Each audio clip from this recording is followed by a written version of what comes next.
Alright, so hello everybody, my name is Bharat Sethi and you're watching channel Saturday Sethi Saab, and in this video I'll be talking in English because the topic I am taking is Reiki, and Reiki is more of an international topic, and English being the most understood language throughout the world, I'll speak in English in this video. Alright, so what is Reiki? As the name suggests, Reiki is combined from two different letters, Re and Ki. Re in Japanese means universal and Ki means energy. So if we combine together, it is universal energy or universe life form energy. It is believed that Reiki or the universal life form energy is an energy which resides in every living organism in this world. So Reiki believes in there is a source of energy and we are all a part of that source. So according to my understanding, the source or the energy is what we termed as God, according to my interpretation. And there is God all within us, there is the energy all within ourselves. Before I proceed, if you want to know that how can I talk about Reiki, what are my qualifications, so I would like to let you know that I am also a Reiki practitioner and a Reiki master, and I attained my certificates through Natural Healer Reiki Master Academy, and Melissa Crowhurst was my guru. So how does Reiki works? Alright, so Reiki, we all know that is a life force energy, or it's energy which resides within all of us. Now it is believed that we have problems or we get some disturbance in our life only when the energy or the connection between the source and within ourselves weakens, which means the energy which was connecting to us from the source is a little weakened. So what Reiki does is attune you, like tune yourself, like you tune your guitar. Reiki also tune you with that energy and make the energy stronger and connects you with the source. If I want to explain Reiki as an practitioner or a master, I would say that a practitioner or a master or the person who is performing Reiki on you is a channel between the source and you. So the practitioner allows the energy to flow through him to you as being a channel. Now Reiki is pseudoscience or beyond science. That is a topic which we will discuss in later in this video. But before, we should know the 5 principles of Reiki as guided by the Mikao Usui, who discovered the benefits of Reiki, which are: do not be angry, do not worry, be grateful, work with diligence, be kind to every living thing. Now as Reiki is a way of natural healing, I believe if we follow these principles, of course we will always be happy and there will be no problem to us. And Reiki work on these bases only, that we have to follow these principles throughout of our life. We don't need rocket science to believe that if we follow these principles, of course we will be happy if we follow this principle.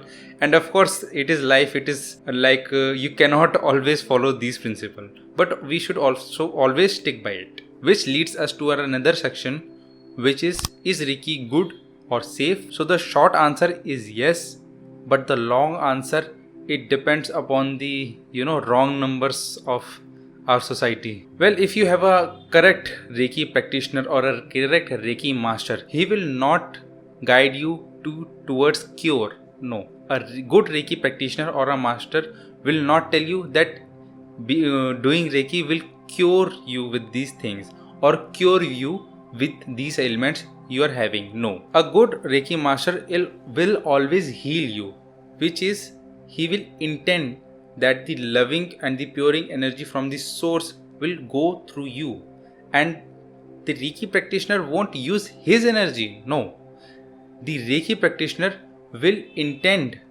and let go of the expectation and let the loving and caring energy from the source to do it works. So basically the Reiki practitioner is just a channel, and in Reiki what I have learned, that energy is not good or bad. Energy is energy. You don't meddle with the energy. You let the energy to do it work. And of course, if I talk about in scientific ways, you are not actually harming anybody by performing Reiki. If somebody believes in it, good. If he or she doesn't believe in it, more good. But the problem comes when we always fall in the trap of wrong numbers. And what I mean by wrong number is that when somebody tells he will clean all the bad energy in within your body, that's not how Reiki should work. Because in Reiki it is believed that energy is energy, and you have to be the practitioner, or the master have to be just the channel of the loving energy. But if somebody says that cleanse your aura or will do meddling with your energy, now that is a wrong number. If somebody tells you he will or she will heal you from certain ailments or cure you with certain things, now that is a wrong number. You should be away from it. Alright, so let's go to the other segment of our video, which is types of Reiki. There is no one certain way that this type of Reiki is right or that type of Reiki is right. The practice of Reiki is very dynamic in nature. But what can I suggest is that practicing what you do in Reiki can bring certain good or bad things also. And by that I means that you should be away from those practitioners or those practices which makes the promises of curing you, or which makes the promises of treating you from some certain ailments or certain problems in your body. We should always seek Reiki as connecting again to that energy, to the source, and not as a cure of something. Alright, so this is a very common thing. Is Reiki a science? According to my perspective, according to my opinion, no. Reiki is certainly not science, not scientific. You can consider it as a pseudoscience, or you can consider something as beyond science. And that is totally up to you, up to your beliefs. Now let's talk about certain skepticism and misconception on Reiki. Alright, so if we talk about skepticism, the most influential guy I know is Sadhguru. Sadhguru said that you should not meddle with someone's energy. You meddling with another person's life process without knowing the whole of it is irresponsible.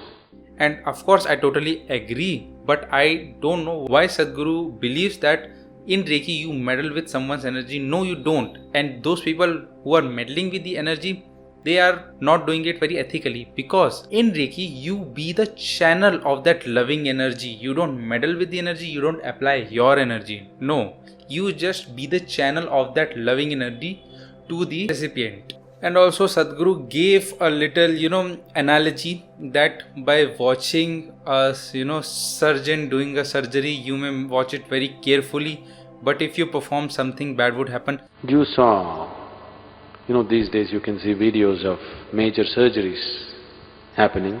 So you saw a video like this, you observed everything very carefully. So tomorrow somebody has a problem, you take a shaving razor and decide to do a surgery upon him. I'm telling you, some people may survive this. People have survived such things, isn't it? Many times in battle zones, in nature, when accidents happen, people have performed absolutely crude surgeries upon somebody and they have survived. But that doesn't mean that's the way to do surgery, isn't it? That's not the way to do surgery, isn't it so? It's just that some people might have survived such surgeries. In extraordinary conditions it was done. Any kind of meddling with other people's energies is very juvenile, coming out of a certain immaturity and a certain egoistic state of wanting to play God, which is not necessary. So I don't agree with this analogy. Like, I like cooking, and if I follow certain recipe and if I cook, there is a greater chance I will do good. But the analogy of practicing of Reiki and the practicing of medical science surgeries are two different things. You cannot be a doctor just by watching certain videos. You can learn, but you cannot perform surgeries. There are certain rules, certain ethics, and out of all those things you need a degree, a professional training. You have to go through a lot of things. But Reiki is not like you are a general physician. Reiki is somewhat like a natural healing. I would compare it with meditation. For meditation, you need knowledge of how you meditate, how should you meditate, but you don't need a degree to, perform meditation. So for me, Reiki is just as close as meditation. Alright, so now in this segment, I will talk about my opinion on Reiki.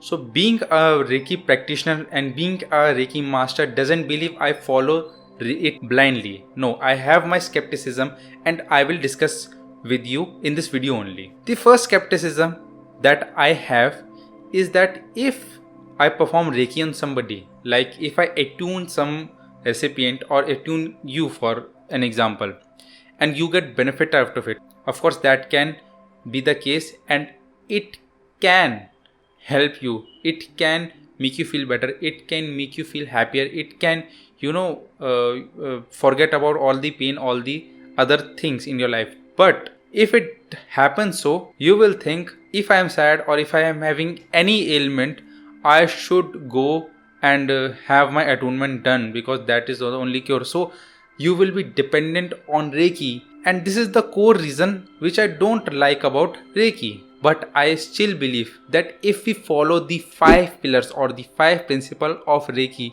it will be beneficial for our life. So thank you very much for watching this video. If you like this, please give it a thumbs up, and if you got to know a few more things about Reiki, then please share it to me. If you have some skepticism or some criticism, please comment down in the section. Thank you very much.